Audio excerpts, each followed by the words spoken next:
This is the Lunatics and Legends Podcast.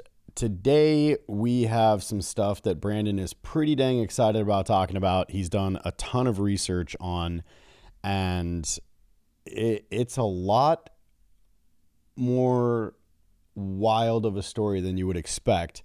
But we're going to talk about Stanford and the Stanford family and all of the weird, gross things that they've done. Before that, however, there is one thing that I really want to address because we caught a lot of hate on Facebook this last week. At least a dozen hates. Yeah. We got told to gag on eggplants and end our timelines and all sorts of stuff. Basically, as everybody knows, if you've been watching, we have been battling with Meta because we have over 92,000 subscribers or followers rather, and millions of views. Like last I checked was a week and a half ago, something like that. And we had over 13 million views.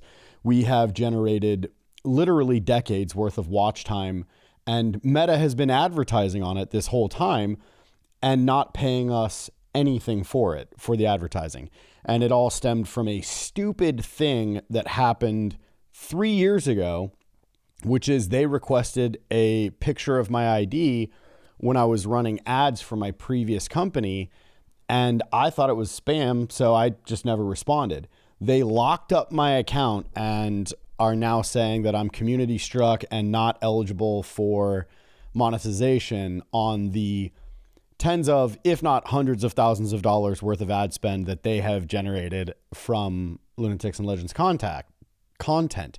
So that being said, we ended up getting hooked up with Legal Shield. Again, full transparency, we are now affiliates of Legal Shield. They have been amazing for us.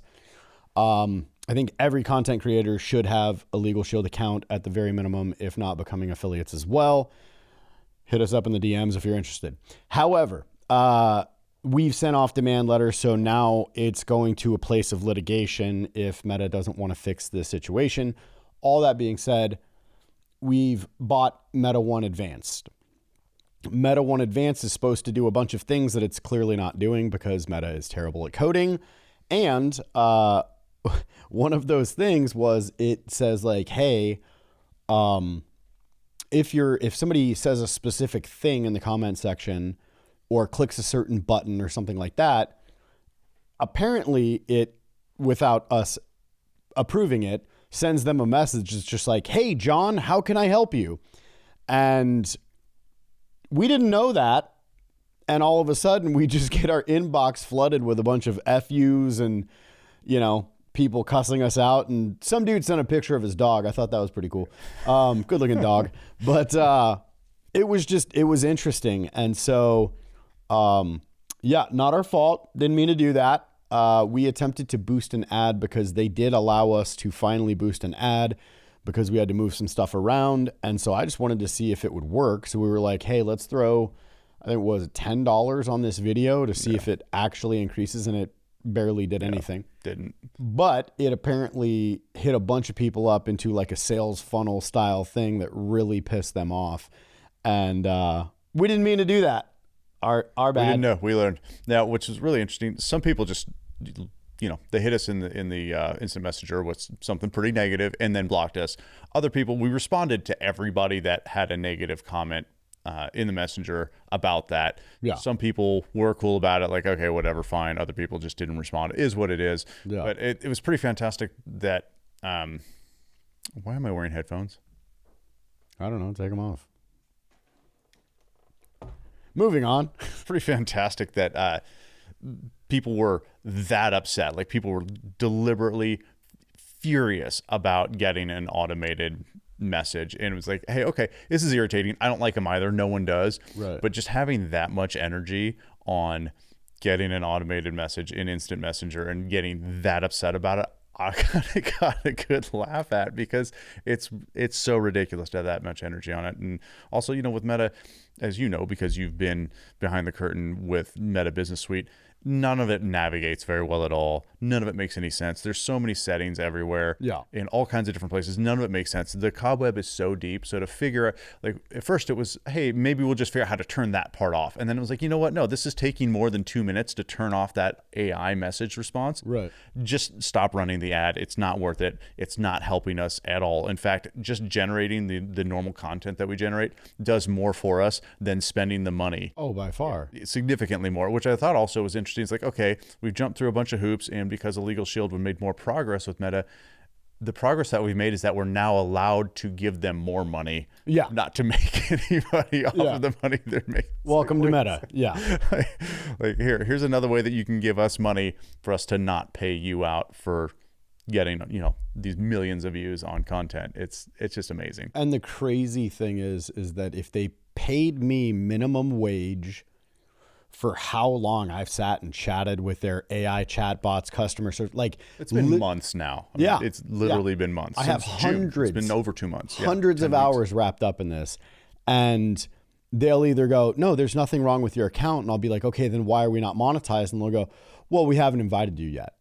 And it's like, okay, then explain to me any rubric that we haven't absolutely destroyed, right? But they can't, and so they just close out the chat and like stop talking to me, right? And then you just have to start over again with the next chatbot. Yeah. The Meta One Advanced, they go like, oh, well, we'll give you enhanced customer support. Now, when we first started that Meta One Advanced, I did end up speaking with somebody, very sweet lady named Rose. Mm-hmm. And Rose actually called me and talked to me. Now, granted. A real person. Now, granted. All right. It was at midnight. Of course it was. And I stayed out here in the studio until 2:45 that morning on the phone with Rose. And that is the only reason that we were able to then realize that we can run ads now, because there was a ban on our ad spend. And so we got that squared away. I sent them the pictures of my ID. She goes, within 48 hours, they're going to approve it. You're good to go. Mm-hmm. And I go, but Rose, what happens if they don't? What happens if within 48 hours, nobody contacts me? She goes, oh, just reference this number again. She gives me the number. Got it right here on the pad. Mm-hmm. And so nothing happens, as I believed would be the case. Mm-hmm. And I reach back out and I go, hey, according to this, and this is Rose and blah, blah, blah. And they go, yeah, nope, somebody else has the case and it's locked up. We're not going to do anything. And I'm like, no, you need to. Like, I'm paying monthly to have enhanced support. No. just no. I am a chat bot. No. And I'm like, okay, but I'm a Meta One Advanced subscriber. Like, you told me this. And they go, everybody's busy. Try again in a couple hours. And so I try again. And nothing is working with these people. So we're tired of it. Now it's just going straight to Legal Shield, because we've hit, I believe, that 30-day mark since we sent the litigation. Yep. And Legal Shield said, give them 30 days. If they don't respond, hit us up and we'll take the next steps. Legal Shield is no joke, like, fantastic. This is not the only thing that I personally have used Legal Shield for. Mm-hmm. It's awesome to know that if I get a speeding ticket, I have an attorney. It's awesome to know that if something happens firearms related, I have an attorney. It's awesome to know that, like, I wanted to set up a will. Done. Did the questionnaire. They call you like 24 hours, right? Mm-hmm. But I'm a huge fan of Legal Shield. I love what they're doing. I think that's a brilliant idea. And it's like, I said this before, like, they ruin your dry cleaning, right? And it's such a stupid thing, Write them a letter. Right. I'll have Legal Shield write them a letter. Yep. Legal Shield, hit them up. Talk to them about it, and they're like, okay, cool, we'll send out a demand letter tomorrow. And a small business owner ends up getting a letter from an attorney. They're going to be like, oh, all right, let's pay it. I had to send a demand letter off to American Airlines because they tore open my luggage, which was like... It was an expensive piece of luggage, whatever it was. Right. They didn't care, and they weren't going to pay you. Correct. They weren't going to compensate you for it. Right. Rather, Legal Shield's on it. Yep. No big deal. Just give it to them, walk away from it, and then see your results. But So back to it. Yeah, everybody was pissed off at us for attempting to figure out what meta garbage coding is. And I totally get, our big following is on Meta. So we are definitely biting the hand that feeds us. But if the hand is feeding us crap and just stealing from us all that it can, like ChatGPT a month ago said it estimates that they've made at least $110,000 off of ad spend on our content. And this is after plugging in a ton of analytics to it, right? And Meta's supposed to be paying us, if we were monetized, 55% of that. So we're talking tens of thousands of dollars. And the best that they can do is, hey, we will now allow you to spend more money with us. Just plain amazing. Yeah. Meta's garbage. Want beef? So yeah, I'm sick of their crap. I hope that somebody that works at Meta sees this video and goes, oops, we messed up. Well, the algorithms it. Yeah. Oh, I'm sure there's something in the algorithm that goes, Meta is trash, and then it'll kill the video. It is what it is. Long forms on YouTube anyway. On YouTube anyways. Which I think is also interesting too, because YouTube was such a struggle for so long, and then in May you hook us up, you created a Facebook account, and then a month later we had 400 subscribers on Meta on Facebook. Yeah. And so that was the first week of June. So inside of 3 or 4 weeks we had just a few hundred followers. And then in the last 10 weeks, we've picked up 92,000 followers, right? And so things just spiraled out of control in a very positive way. And so then it became, YouTube, we can't seem to crack that algorithm, so screw it, whatever. We'll just lean into Meta. We lean into Meta, can't get monetized, can't talk to a person, just running into every possible fucking wall that there is.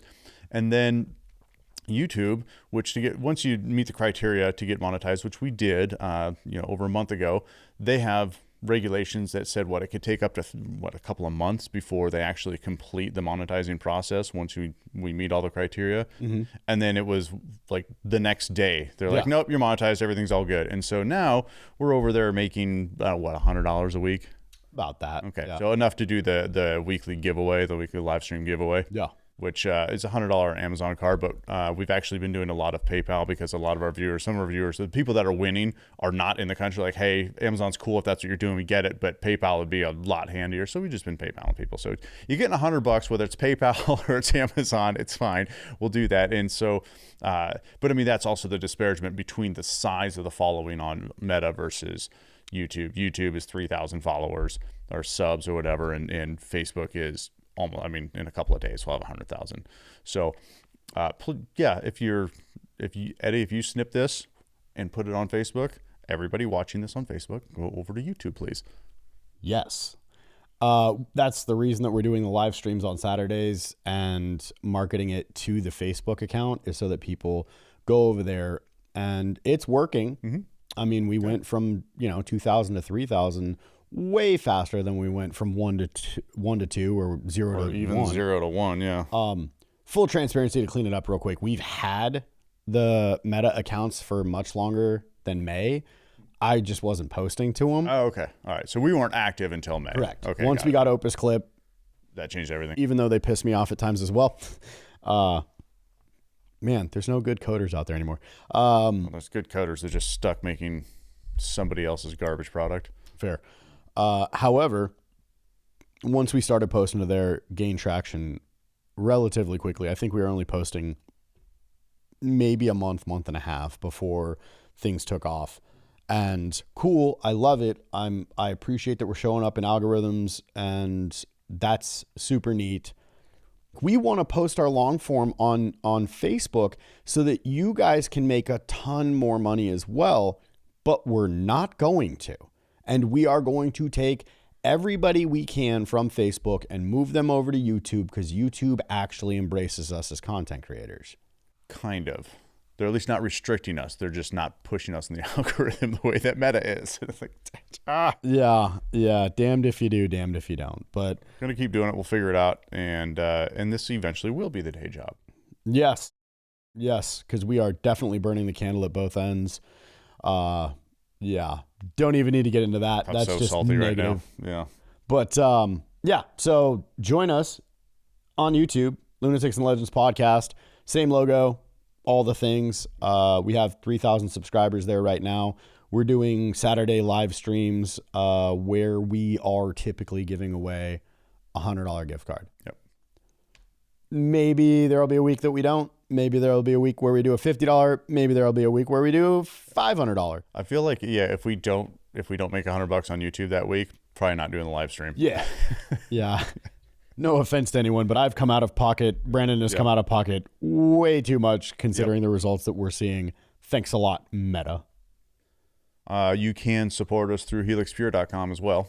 Go check that out. Yep. I'm not going to say anything else about it. Right. helixpure.com. Go check it out. There's a hat behind you. Yeah. Yeah. If you like spicy hot peppers, Easy. well, Easy. we'll leave it there. Go to helixpure.com. And or if, again, if you're a content creator, you absolutely need to have Legal Shield. If you're not a content creator, you should look into it. There is so many different things that they can do for you. Hit us in a DM, or the link is actually in the Meta profile as well. That definitely supports the show.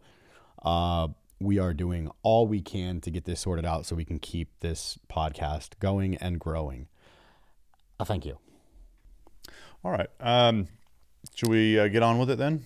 Well, Brandon, tell us about those sick jerks at Stanford. We're going to get demand letters ourselves. This is going to be great. So ultimately, Eddie and I have been talking more and more about different kinds of content, and we've been doing a lot of conspiracy theory stuff, and we like that and enjoy that. It's a lot of fun. But I also was like, you know what? There is so much garbage out there that's true.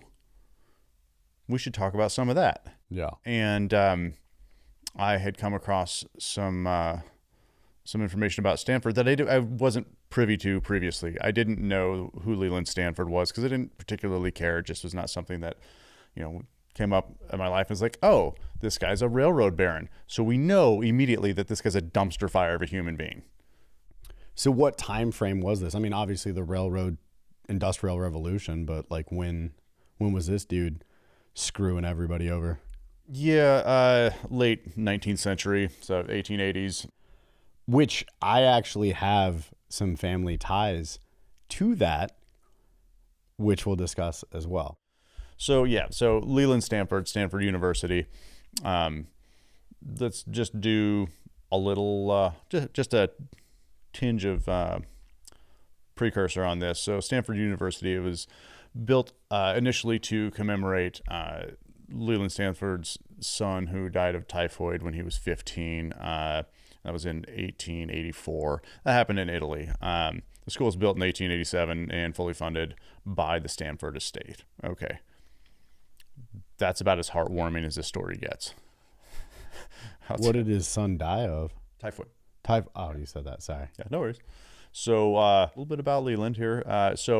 Railroad baron. He was also a U.S. Senator in California, and his reputation preceded him. Everybody knew what a degenerate piece of shit he was. Honorary mention to his death in 1893. Shout out to Leland Stanford's death, friend of the show.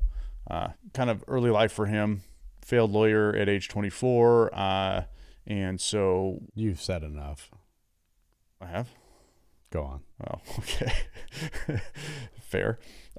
He decided to go out to California, which was during the gold rush. Ultimately, he wanted to sell supplies to miners because that's where everybody was. So selling supplies was easy money.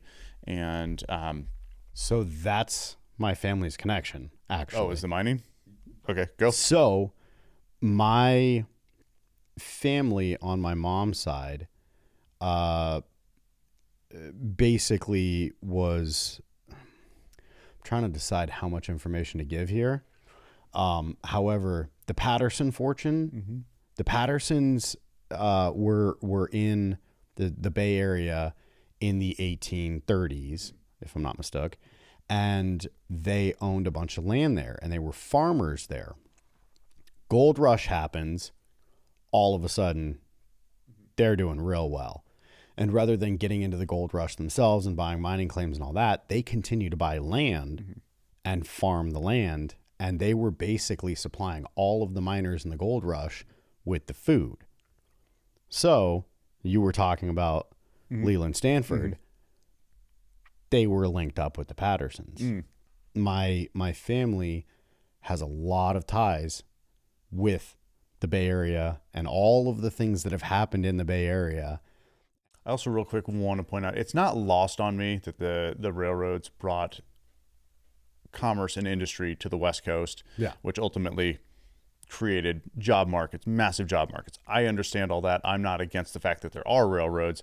I'm speaking very negatively about this person because of how it was accomplished and the amount of fraud and theft and just absolute debauchery that is associated with how the railroads were built and why the university is there and the ties to what a filthy piece of trash Leland Stanford is.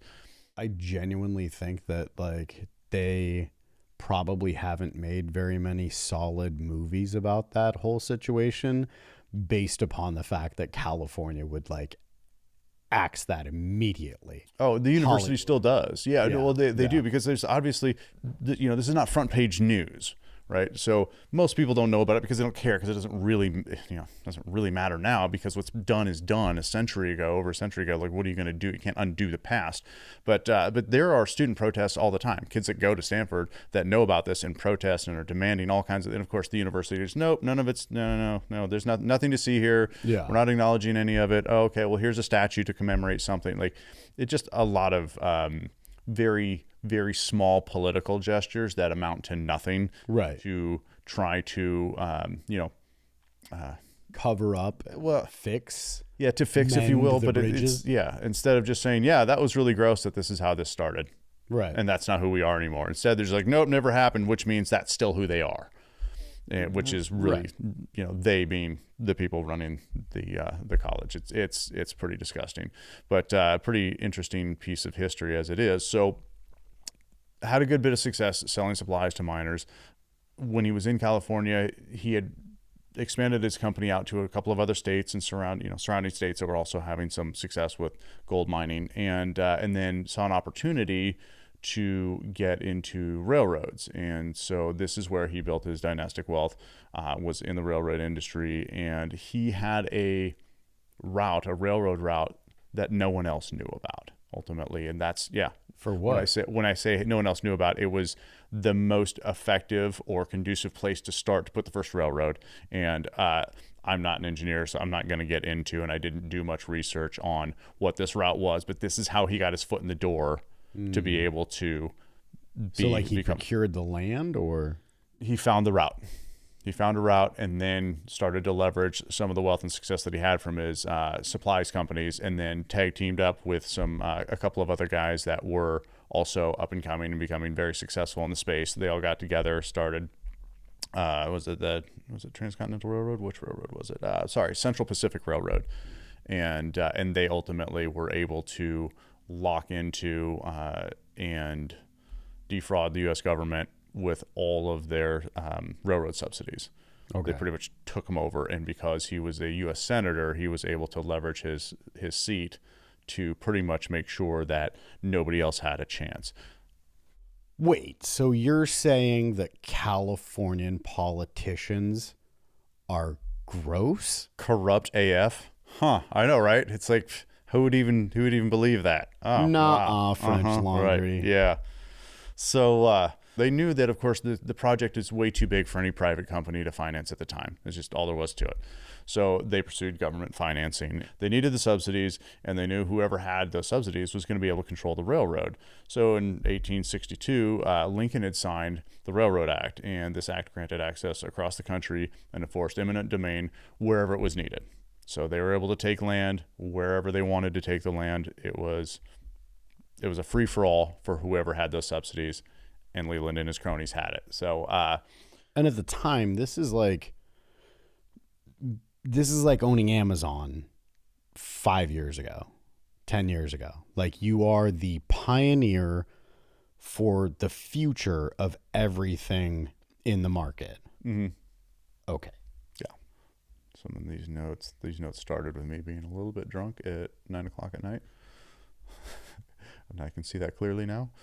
All right. So the government paid different sums to the railroad depending on the terrain. So flatland paid less. Right. If you had rolling hills, then they would pay more per square mile. And if you had mountainous terrain, then of course you get even more money. So, well, who was the arbiter of what the land looked like and what was being submitted to the government for requests on whether or not, what this mileage looked like, the terrain looked like? So of course it's Leland's engineers. So everything was the mountains. It was the mountains all the way from, Mississippi all the way to Los Angeles, right? Right. It was all mountains. There's no questions about it. So of course the government representatives were like, well, this is clearly inaccurate. So they would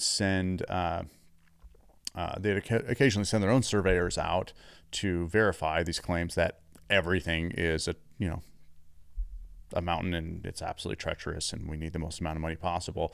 And so Stanford, of course, what they would do is they'd find out who the engineers are that are coming out, and they would pay their way over with the most luxurious accommodations and it just essentially and effectively buy them off entirely. So then the engineers would come back and be like, nope, it's all mountains. Sorry, U.S. government. And of course, U.S. government, some of the people at the time knew it was BS, but they also needed the railroad.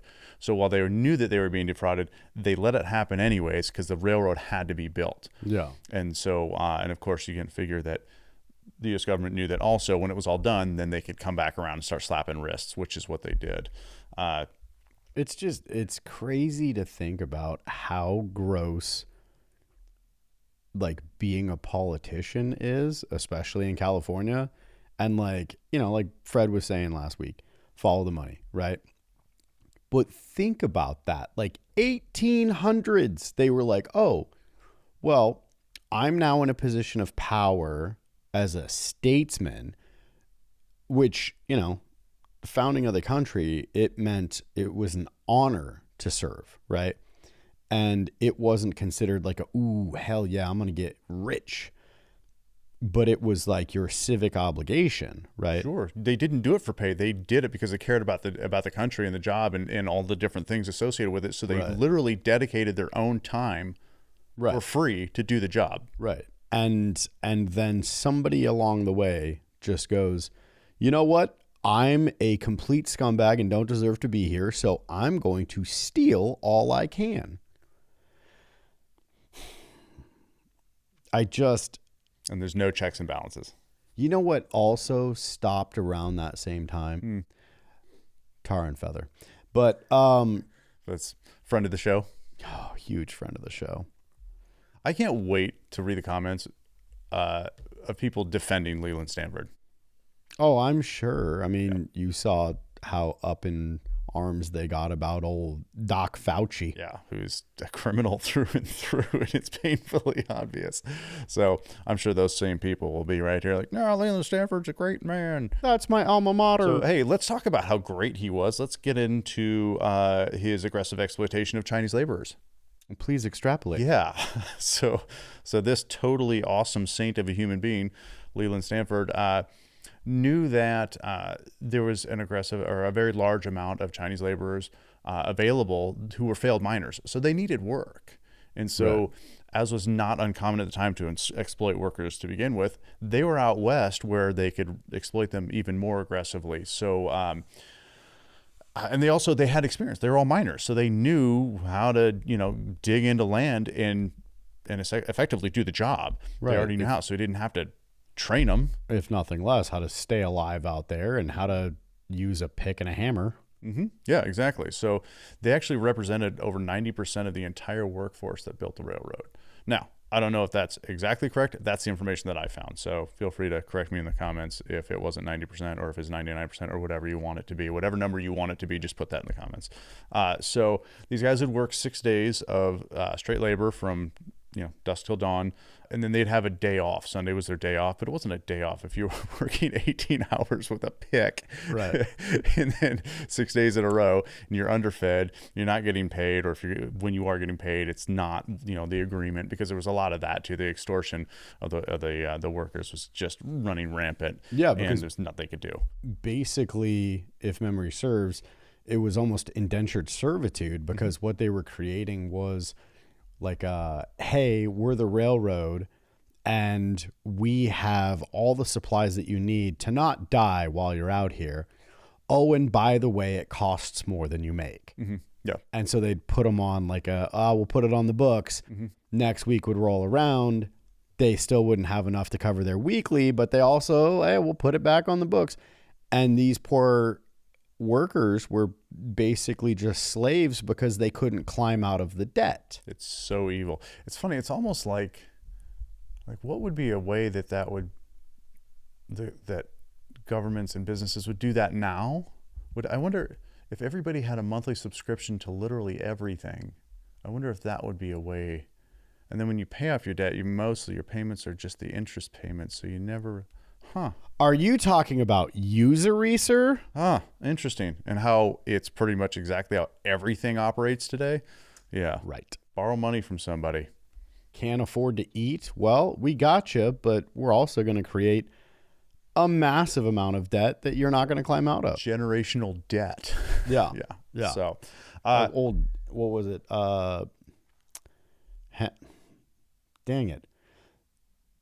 I keep wanting to say Tennessee Ford. I'm completely off, but there was a singer when I was a little boy. My grandma used to have a record of, I want to say Tennessee or something like that. Yeah. Anyway, he had a song about it where it was 16 tons and what do you get? Another day older and deeper in debt. Mm-hmm. And it's talking about like the atrocities that happened out there and just how they were putting people into slavery without calling it that, you know. Oh, you wanted to be here, now you're here and you can't climb out of this hole. Yeah. So, yeah. Unbelievable. Ultimately, the death toll, because of course the railroad wouldn't keep records of deaths, right? Why would you keep track of something wildly incriminating? So it's estimated that on the low side, there are 1,000 Chinese workers that died building the railroads, but that's on the low side. And there are projections that are as many as 5,000. I don't know what number is accurate, but the fact that even, one person would have died building a railroad because of the conditions that they were in is absolutely appalling. I can see a couple deaths by accident, stuff like that. Like my grandfather was a miner. Did you just make it okay that? No, let me finish. All right. Because that didn't feel right. My grandfather was a miner and he had an accident with dynamite and blew himself up. And dude literally like dragged himself to a truck and drove himself to the hospital. So I'm just saying things... Doing dangerous work can have dangerous repercussions. Right. Totally fair. Things can happen. However, if it's like everybody's dying because they don't have enough food... Right. The circumstances that they were under, the work conditions and the lack of food, they were dying because of that, not because of accidents. I mean, I'm sure accidents were happening too, but if you're working 18 hours a day, 6 days a week, everybody's making mistakes. Right. And the fact that like it would... So long as it's not, a corporation that's protected, it would absolutely be like, whoa. You made how much money and you thought you were only going to take this small percent and move it to supplying food there? That's wild. Like nowadays, more than likely, especially if like somebody did a documentary on it or something like that went viral, like they absolutely would be brought to justice unless they're protected. Yeah. Mm-hmm. Yeah. So, and then one more quick note here on the stolen land bit is that when there was a piece of property that they wanted, like there's land that was owned by somebody they wanted, eminent domain, those people had 24 hours to vacate. So seriously, we're coming back the next day. So here's the deal. Hi, I know you've never seen me before, and you probably haven't seen people in 10 years because you live out in the middle of nowhere in this country. Right. But also, so here's who we are. No way to validate that back then, but here's who we are. The government's given us permission to take your property. You have to be gone by this time tomorrow. Like, no, but I'm drawing pistols. Like, get off my lawn. Get out of here. But then they show up the next day with crews of people and guns and physically make these people come. Like, how absolutely insane is that? Government knew this was happening, didn't care because they needed the railroad to get built. And is Lincoln still alive at this time, or was he hanging out in theaters? So, yes, Lincoln was still alive. Well, I mean, obviously he was alive when he signed it. I just didn't know if like majority of this was happening before or after his death. So if he died in 1865, this is happening while he's alive, and then I'm definitely continuing on after that. Well, let me just interrupt as well. If memory serves, the largest group hanging was signed off, penned by the hand of Abe Lincoln. If memory serves, who was being hung?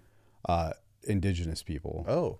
And it was like women and children and men. Did he know? He signed off on it.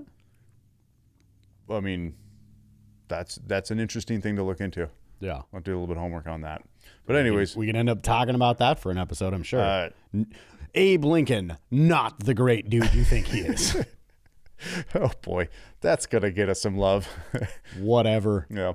Bring it. Anyways, so ultimately, you get the idea. The guy had a monopoly on the railroads, and also because of this, he had a monopoly on shipping. Because once the railroads were up and running and getting to these different destinations, at that point, there's not a better way to ship anything. It's the only way to ship anything. Right. And he had complete control over everything. So pretty unbelievable. And just to create some context on his wealth, Leland was worth over $50 million. Today's equivalent is $1.5 billion. The guy was the equivalent of today's billionaire, and he's got the corner on railroads and shipping. So his wealth is only going to continue to increase. Honestly, I think that's a super lowball estimate. Was he worth more than that? Probably. And as he continued to, as time passed, he continued to grow that wealth because, again, like having all of that control over the shipping, I can't even imagine the amount of wealth that he drew from just the shipping alone. And he was with, you said, Pacific? Yeah.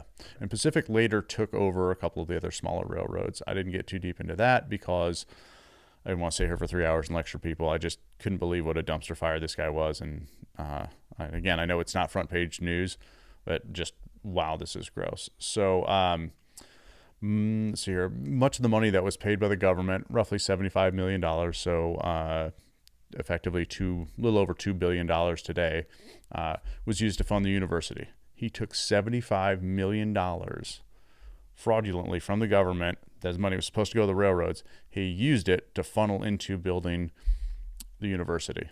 And I just searched it up, asking how much the Pacific Railroad was worth in the 1870s. Mm-hmm. In their time, $391 million. Yeah. Yeah. So he's the scummy Elon Musk of the 1860s, 1870s. And he's a U.S. Senator. He has basically complete autonomy. So he's Elon Musk, Nancy Pelosi, Yes. all wrapped into one little scummy scumbag. Yes. Yep. Well, he wasn't little. He was a little chonker.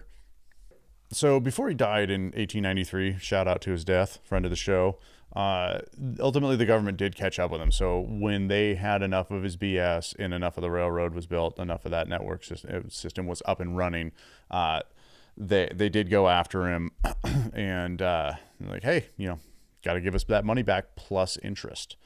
And they did find all the fraud. I'm assuming they probably knew about all of it and we're just keeping tabs, waiting for all of the systems to be in play and everything to be up and running for them to just like, okay, cool, now we'll hang him, right? And so let him build the infrastructure. Then did they rip it away from him, or did he die ultimately, owning it? No. So they did ultimately. Well, after he died, there was a settlement. Yeah, Supreme Court had to get involved after he died, and we'll get into that in a little bit. But yeah, ultimately after he died, the government did take over. Big surprise. I mean, you can't have one mob being outdone by a smaller mob, right? So the dude got to live out his days just being a complete scumbag. And then he dies, and then the government's like, well, he built the infrastructure. Let's go ahead and take that. What did they do with it? They went after, ultimately, who was responsible for his estate and everything, which was his wife. So his wife ended up having to deal with all of it. I talked. So he just left her with that. He left her with a whole mess of problems. What a great guy. Yeah, real class act. Defend that comment section. They will, and I can't wait to read it. So that's, in a nutshell, how that guy came into all of his wealth.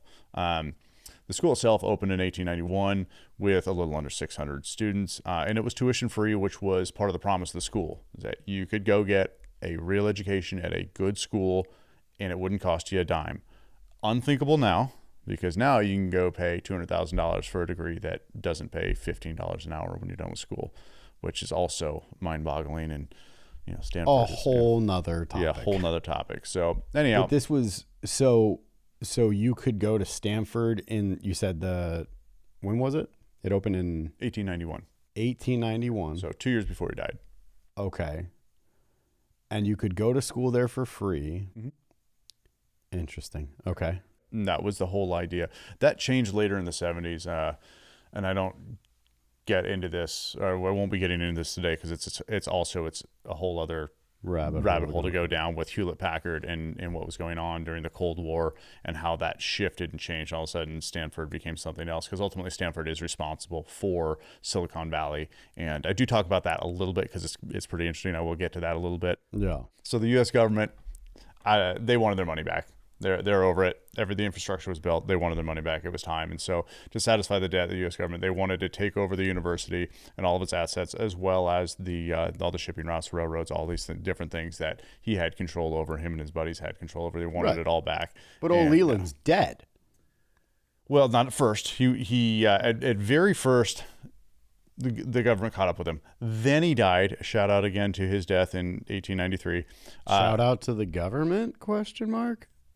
Maybe no, because the government knew all the stuff that he was doing, and they let it happen for the greater good. Right. Yeah. So Jane, his wife, succeeded him, and she ultimately she fought the government for 6 years and lived on a very meager income, less than that of the professors at the time, at $350. It's the equivalent of about $12,000 a month.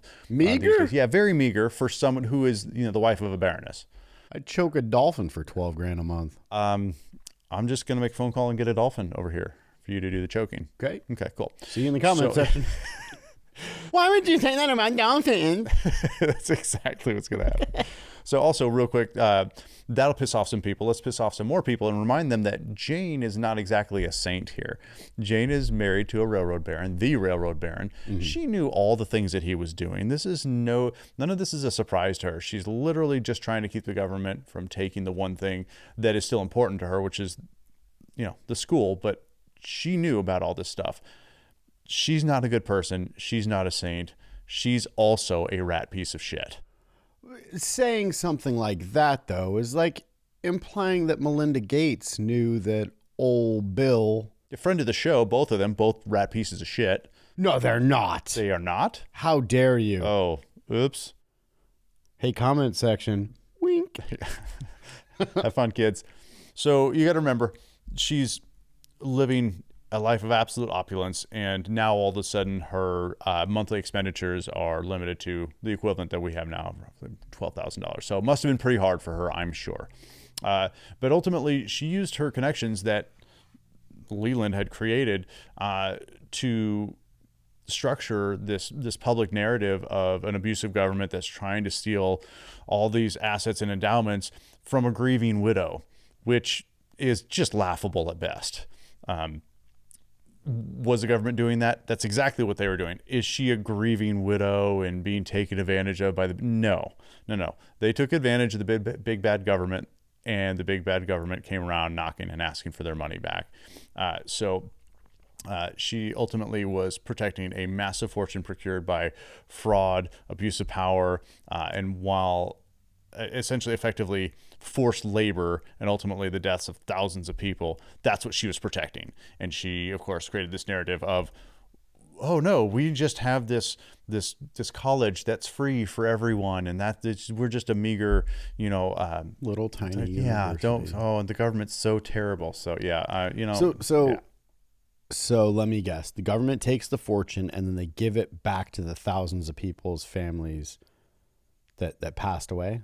No. So some people would think that, like, hey, what would be the right thing to do? And of course, that would be to wow, you guys stole all this money. Let's spread the wealth out so that others can, have, fruitful lives. The people that lost family members. So they didn't do that. And even all the farmers that lost all their land and destroyed their lives and their generational wealth. Yeah, no, they also got nothing. descendants and family members of this Chinese farmers, they got nothing. Right. Nobody got anything. The government just took all of it and clutched it, kept it close to its heart. Its cold, dead heart. So ultimately, in the end, the Supreme Court got involved, and the ruling was that the government got the railroad and all of the assets associated with it, and she got the college and all the assets associated with the college. So did she get to keep the college? Yes. Was it wildly successful? Yes. But their fortune, I mean, the things that gave them, governmental power, that was taken by the government. Yeah, but Stanford effing University, like, that's not something to scoff at getting able to keep. It's not, but comparatively to the wealth and the monopolies and the power with the railroads and the shipping and everything else that was associated with it and the control that had, I mean, it was a small piece comparatively to it. Is it still a huge piece? Yes. And did it become an even bigger piece in the 70s when Silicon Valley was started? Yeah. But I mean, of course, she was long dead by the time all of that happened. Good. So, yeah. Yeah. I'm not really bummed out about that. So I think that's hilarious to feel anything for someone that like was a supporting role in creating an entire nation's shipping monopoly. And going, well, no, now you're relegated to just pretty much having the most power in Northern California. So sit on your corner. Yeah, that's the timeout that she was put in. Yeah. So it's cool, though. Somebody who was also a pretty terrible person, ultimately, he got the best of her.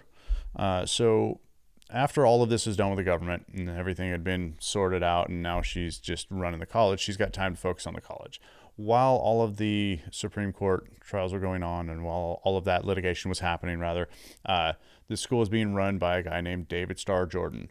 He's a very respected academic, and she didn't like him, and she had a very different idea about how the university should be run. And so they just did not see eye to eye on anything, and actually, some of the research that I did found that during negotiations and conversations would actually get physically violent. They would attack each other.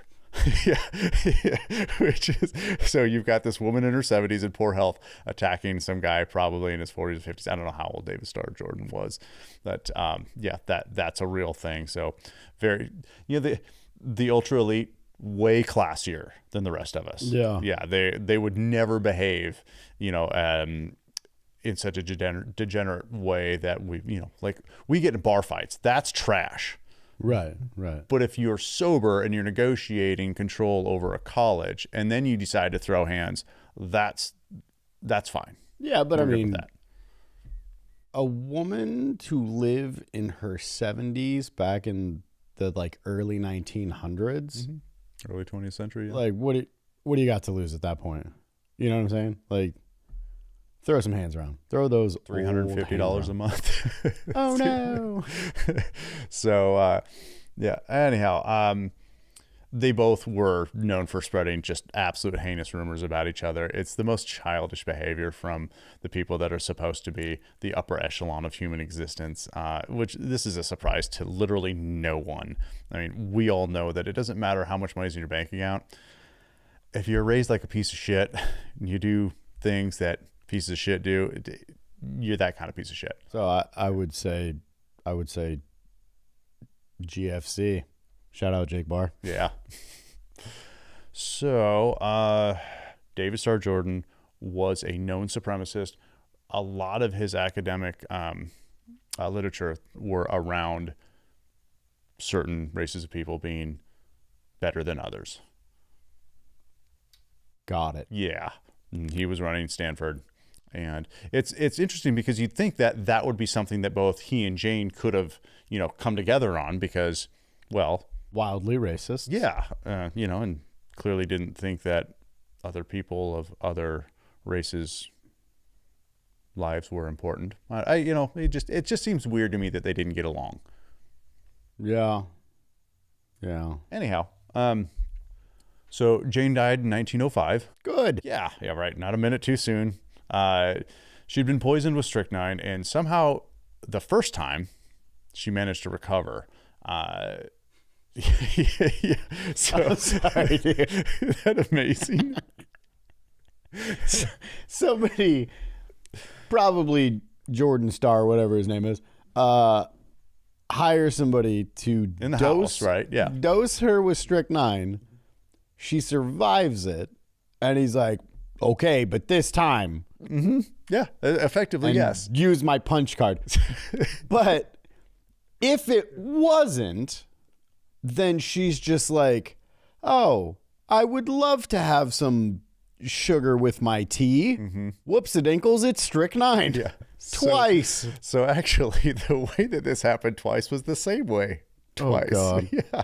So she would every night she'd have a glass of sodium bicarbonate. Okay. Baking soda. Yeah, this is a very normal thing to help. It's very Digestion. popular then. Yeah. Okay, we have other things for that now, but ultimately, so that's what they would do. And that one particular night, she took a drink and it tasted awful.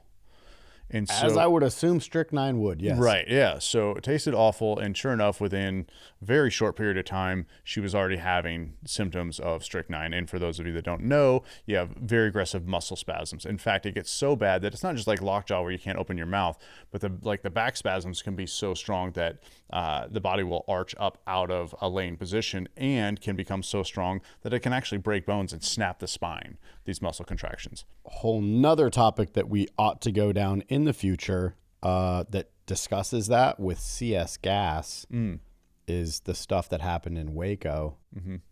That's interesting. Yeah, we'll do that too. Yep. Yeah. So anyways, again, she managed to survive this first time. So somebody that had access to that sodium bicarbonate, so someone in the house, somebody got bought out in the house. Right. Right. That's how that would happen. And what's interesting is that to recover from this and, kind of take a load off, she retired to Hawaii.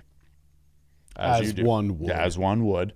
And so, it's difficult being filthy rich. Sometimes you just have to go to Hawaii to, unwind. Escape it all. Which, by the way, will lead us into next week's topic. Unless we have a guest come on, we have to interrupt. Next week's topic, discussing someone else who ended up escaping away. I'm really hoping we're gonna do an episode on John McAfee. Oh, I can't wait to do that.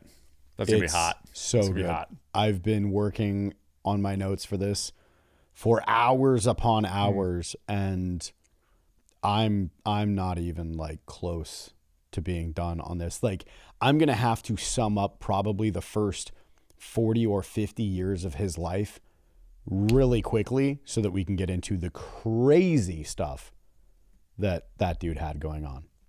That's outstanding.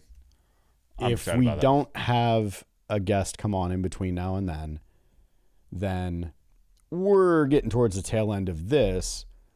We ought to just be like, hey, make sure Monday, tomorrow-ish, maybe it's Saturday's recording, I don't know. Yeah. Monday, we're going to be talking about John McAfee. McAfee. I don't know. I attempted to look up, info on it. And one of my favorite content creators is a dude named Count Dankula. Oh, yeah. Yeah. I love his Mad Lads series. And so when I saw that he did a Mad Lads on John McAfee, I was like, oh, I'm watching that as part of this. And him being Scottish, he's like, I'm not going to do a Scottish impression, but anyway, he talks about it and he goes, so one of the things that I have an issue with is that he pronounced his name McAfee, but that's not the way that you pronounce it. It's pronounced McAfee. So I might be going back and forth between McAfee and McAfee. And I'm like, well, which one is it? Just pick Damn one, it. So, it is what it is. At least that's something in the comment section that they can't. They'll figure out a way to enunciate it. Yeah. Anyway, yeah. All right. So R&R in Hawaii, friend of the show. It's, a lot of people, I think a lot of affluent people don't really understand that being lazy as fuck is treacherous on the human body. And so I can see how she would need to have to, go relax. That's when she was poisoned again. The exact same way.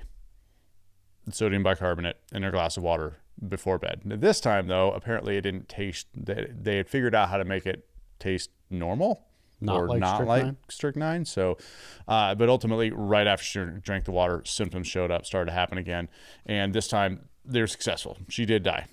How long after drinking it? I don't recall, and I didn't put it in my notes, so sorry. So a local doctor by the name of Waterhouse, a very proud family name, Waterhouse, he was absolutely convinced that it was a strychnine poisoning. All the symptoms were very obviously strychnine. There was no question about it. The Honolulu police opened up an investigation, and I can only imagine that in 1903 that the Honolulu police was probably just the most elite of the elite. Were they even banana annexed at that point? Or I don't know. I read that it was like, there's a police department in Honolulu in 1903. Like, all right, it's cool, just man. some guy sitting at a desk and he's like, I don't know, she's dead. Right. That's I don't even think that that's, being underhanded by like, what did they need? Yeah. So anyhow, I mean, 18, you said 18 or 19. 1903, is that what did it say? So 1903 and 1905. Yeah. I mean, I would say the same about the police department in Phoenix in 1905. Oh yeah. Or Los Angeles, or right. I mean, right. really, well, you had your major cities like Chicago and New York, right? Probably had real police departments, but even we know that even then they were so fucking dumb that criminals were outsmarting them left and right. So you got to figure, like, what's going on in Honolulu? Like, what? I just police department. Keep seeing like the intro to like CSI Honolulu 1905. Yeah. That was my Who impression. Sorry about all that. That was good. Nailed it. So anyhow, so Mr. Jordan, the Jordan Starr. Yeah, Mr. Starr Jordan. Oh, Starr David Jordan. Starr Jordan. Yes. Yeah. So he brought his own doctors from Stanford. I'd just like to point out it was definitely him. I mean, he wasn't there, but did the money come from him? Lee Harvey Oswald, John Wilkes Booth, Jordan. What was his name? No. David Starr Jordan. That's all the evidence we need. Honolulu, 1905. There it is. Guilty. So she died, though, and then he went over there. So he wasn't there when she died. Why did he go over there? So because it was declared a murder.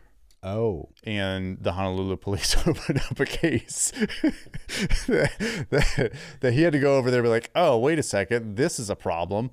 She can't go down as being murdered. It can't go down in history as her being murdered, because that would then look really bad on the college that he now has complete control and autonomy over. Oh, I thought they were like snail mailing on a ship, like a letter to him that is like, hey, you need to come down here because you killed her. No. He went over there to be like, yep, got to cover this up ASAP. Got it. So again, another great person. Yes, and just a class. And I mean, also remember, this guy built his academic career talking about racial superiority. Like, that was his whole thing.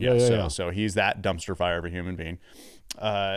So he goes there with a bunch of doctors from Stanford, I'm sure, who are all completely trustworthy human beings. Yeah. So they went over there to do another autopsy because they're like, hey, wait a second. We're pretty sure this is not murder. Yeah. She was elderly and had heart problems. To the surprise of literally no one, they declared her death by natural causes, heart failure. So strychnine symptoms, which are very, very obvious and telling, none of which resemble any symptoms of dying of heart failure. With the previous history. With the previous histories. Being poisoned, possibly self-induced. By strychnine. So that changed everything, because how would Stanford doctors be wrong? How could they possibly be wrong? Because it's their doctors from Stanford. Yeah. Okay. Yeah. So, again, the symptoms are aggressive muscle. It doesn't matter. So this is what they did. And the investigation was immediately shut down. The body was cremated like the same day. As it should be. Yeah, because when you're covering up strychnine poisoning. Yeah, when you're covering up a murder, right, you cremate the body immediately. Right. Yeah. Can we say, like, as well, these types of things happen, like laying cement over? I also just feel like forensics in Honolulu in 1905. Like, did you really have to cremate the body? Like, what would they have possibly found? Anyhow, doesn't matter. That's what they did. Rub a banana peel on it. If the banana peel turns blue, it was strychnine. Too soon? Too accurate. I was, perhaps we shouldn't go down that rabbit hole just yet about, laying concrete over an active investigation scene. Yeah. So ultimately, who you are. There's no proof that he did it. What stands out, or that he was associated with anyway, he obviously didn't do it. He wasn't there when it happened. Mm-hmm. But it's very obvious that he was involved. He shows up immediately after she dies over there and then covers up the murder. That is indisputable. So it's also known that she was going to fire him. She was just like, wait, so they're throwing hands in court and he's still employed? Yeah. The hell is wrong with these people, man? Obviously, if this was dragged through the public eye, this would have been terrible for the reputation of the school. Right. Yeah, Jordan he believed in racial hierarchy, as we spoke, or as I mentioned earlier, and he wrote his beliefs extensively. A lot of his lectures and works are on specifically breeding control and forced sterilization. Oh, so eugenics. All of this is based on class, race, and just people he didn't like. Anybody that wasn't him. Basically, yeah. Got it. And so he just simply believed that these groups of people shouldn't be reproducing. Like, that's his whole deal. That's how he made his academic career. And the Stanfords brought him in to run the school. They knew this. They knew all of these things. I mean, at the time, that was pretty commonplace. Ultimately, by 1920, all of this is forgotten. No one cares anymore, and the school is a huge success. And Jordan ruled as president until 1913, right? So up until 8 years after her death. And then by 1950, the institution was just pumping out Nobel Prize winners left and right, nonstop. Right. And one last piece before I wrap this up, because I'm kind of tired of talking about it, is that the school had a lot of empty fields around it. Right. In the 50s, the school leaders decided to do something a little bit different, and this is the origin of your family's connection to the school, is that these leaders, they decided to lease the land that they had stolen, okay, to business owners to generate more wealth beyond what the students were paying, because at that time I think that there was some tuition by the 50s. I could be wrong about that, but nothing that was creating generational wealth, right? Creating magnates. And so they decided, like, hey, if we lease the land to bigger companies around here right next to the school, they now have resources from these young, brilliant minds that are coming to the school. And now the school is tied to all of whatever amazing progress that the human race is associated with, right? Yeah. And then these businesses have to pay us to have access to our students, to have access to the grounds, to be able to build and all the. So they did the McDonald's thing before McDonald's, right? Okay, with the land around them, and so of course everybody wins, right? The businesses win because they have access to all these brilliant minds, all these new students, and they're right there. And then the school wins because everything that those businesses are doing is now credited to Stanford and all of its geniuses, right? Right. So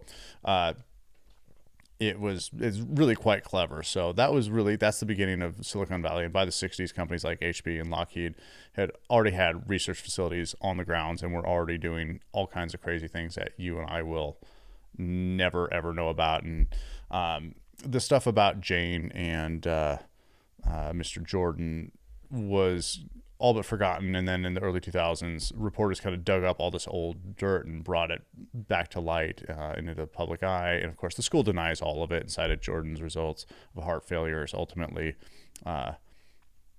what the school is saying is her cause of death, and they dismiss everything else. And so even though students that go to school there today do their protests and, are anti Leland Stanford, his statues are up everywhere, and they pretty much worship him as a living god there. And by they, I don't know. Maybe none of the students give a shit and don't even know who he is and don't even pay attention to the statues. I have no idea. Well, I mean, and my ignorance begets me because I had no idea about any of this. You were like, I'm going to do a story on Stanford. And I'm like, neat. Yeah, boring. You're like, no, dude, there is a whole ass rabbit hole. I'm like, no. All right, I guess we'll hear about it. Yeah. And I mean, this is just with a few hours of homework. This isn't like, I'm not an expert. There are, as we discovered, there's other rabbit holes to shoot off of this all over the place. And so my family's connection to that was that my family owned a bunch of that land. And my grandpa ended up working with the Brooks brothers to create the infrastructure and doing all the buildings and everything like that before it was Silicon Valley.